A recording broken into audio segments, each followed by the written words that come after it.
welcome to Just in the Kitchen with me, your host, Justine. Today it is fall and it's been rainy and a little chilly and I'm in the mood for vegetable soup. So I'm going to make some beef vegetable soup for you. When I was little, this soup was part of my childhood. I'd come home from school, getting off the bus, and it'd be cold.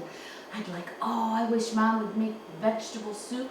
And lo and behold, I would come home and there would be vegetable soup. I love it. I eat it all through the fall and the winter. So this year I bought a pressure canner.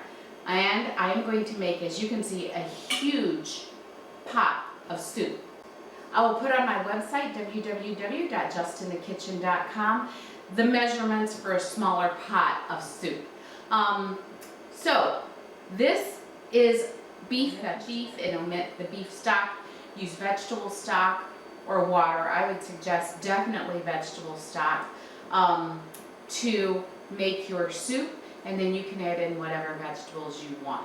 Over the years, my mom used to use this stuff in a can called veggies, and she would pour it in there. I use my own vegetables. I use fresh vegetables. So let's get started. I'm going to come along because not everything goes into the soup all at once. That's the biggest problem with making this soup, and it's not really a problem. It's just it takes time. This soup sits and stews and simmers, and so you want to make sure that you add in everything at the right time. So at first I do the meat, then the onions, put in the water, the salt, the beef stock. You do not have to use beef stock. You can just use all water, and I have, but today I'm going to zhuzh it up a little bit with some beef stock. So I'm going to put a little bit of oil in the pan, in the pot.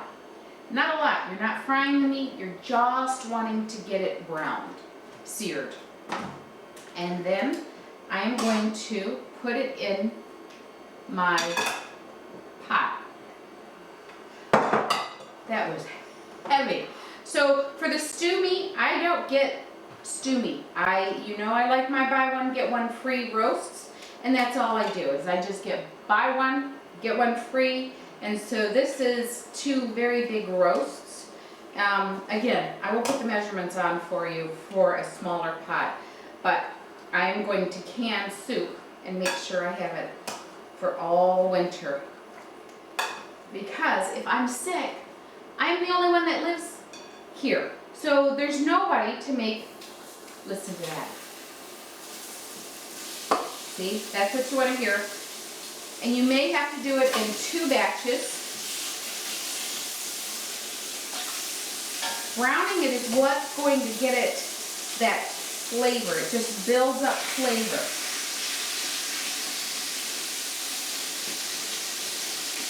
And you do want it hot.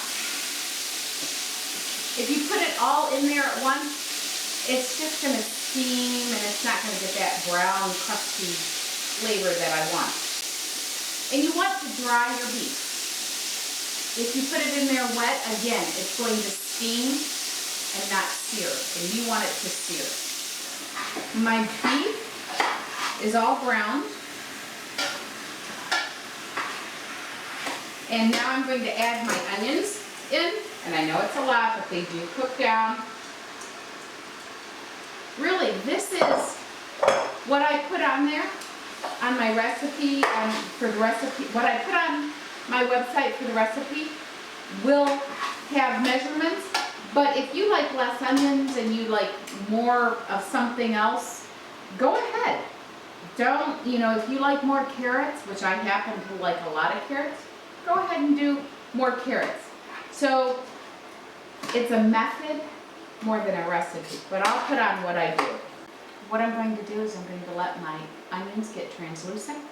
Then I'm going to add in my beef stock and my water. I'll let it cook for an hour. My onions are translucent now, and what I'm going to do is add in beef stock.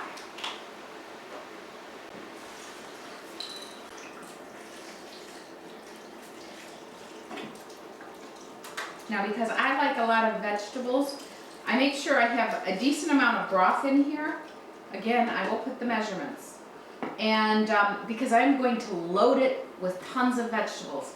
Carrots and celery and cabbage and I also put tomato juice in here and tomatoes, so lima beans. If you don't like lima beans, you don't have to add them, but I do like them. And I add in my water. And I'll probably add in 2 of these. And then we'll put the lid on, let it simmer for an hour, and we'll come back and I'll show you what to add then. My meat has stewed in the broth water for about an hour. Now I'm going to add some of the other stuff. I have tomato juice.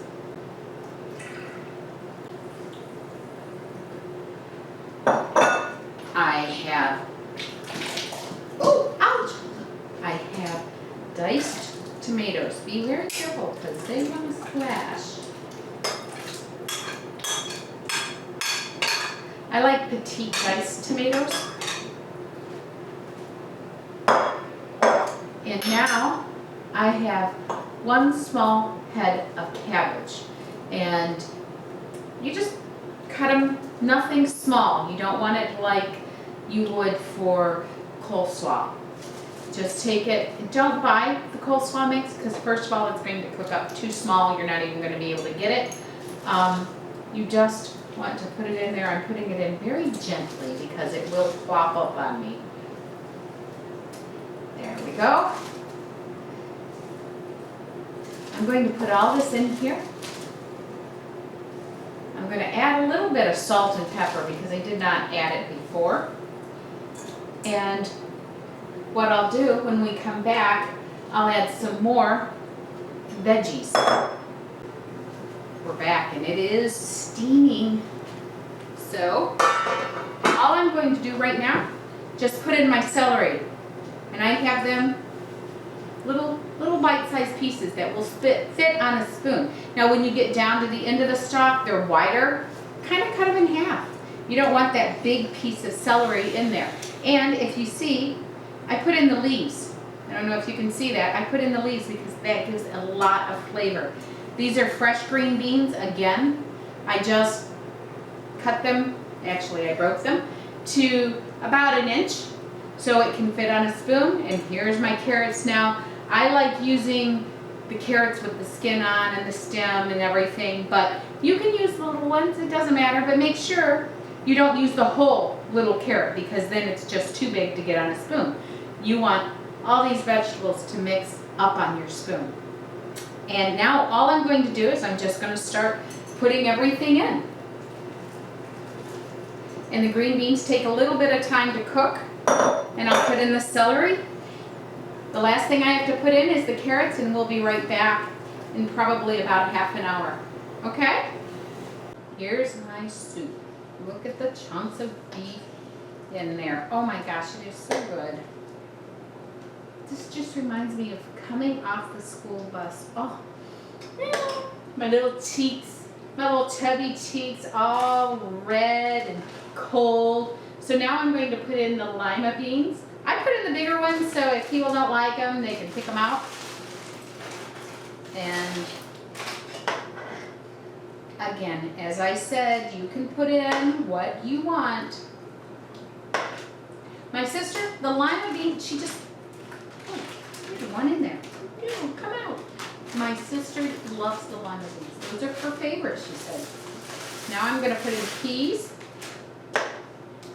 Nice thing about this, anything you do like, anything you don't like, why is there always one that wants to hide?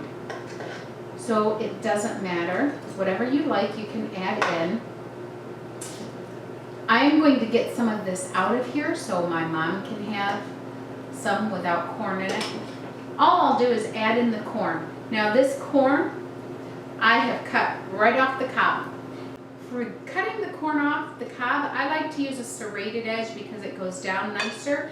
If I'm not going to milk the cob, which is like scraping the cob, and I just want it to be a nice little kernel. So for this, I don't want the milk from the cob so much. I got a little bit, but I don't want it in there. So I'm going to separate my soup out, take this and add it in, and then we'll be done in about 15 minutes, 10 minutes. It's all done. I've added in my corn.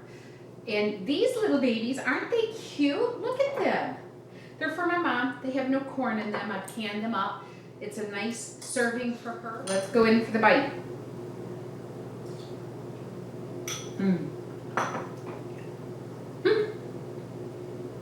It is so good. It is so hot. Oh my gosh.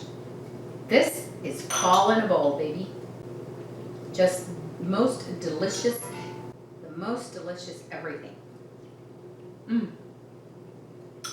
Now, when you make it and you're not canning it, that corn, when you take it right off the cob, you've got a little crispness to it and sweetness that you won't get if you can it. So don't put your corn in too quick. Just like 5 minutes, if that, to keep the crispness. And you don't have to make the big pot like I did. All you have to do is follow the recipe. So remember, for these recipes and more, go to www.justinthekitchen.com. Remember, like, share, and subscribe. Subscribe to YouTube. It would be very nice if you did that. I would so appreciate it. All right, thank you. Have a great day.